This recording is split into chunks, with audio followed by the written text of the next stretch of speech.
Tangis Cici Paramida pecah saat mengantarkan jenazah ibunya, Haja Rusnaeni ke masjid untuk disalatkan.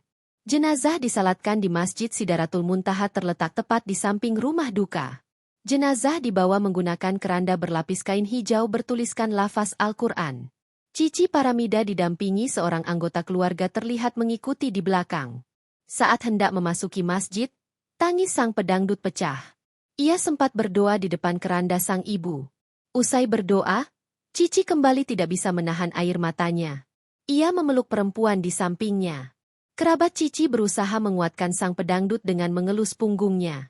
Salah satu ustaz juga terlihat memberikan pesan kepada Cici untuk mengikhlaskan kepergian sang ibunda. Mendengar wejangan itu, Cici mengangguk sambil mengiyakan ucapan sang ustaz.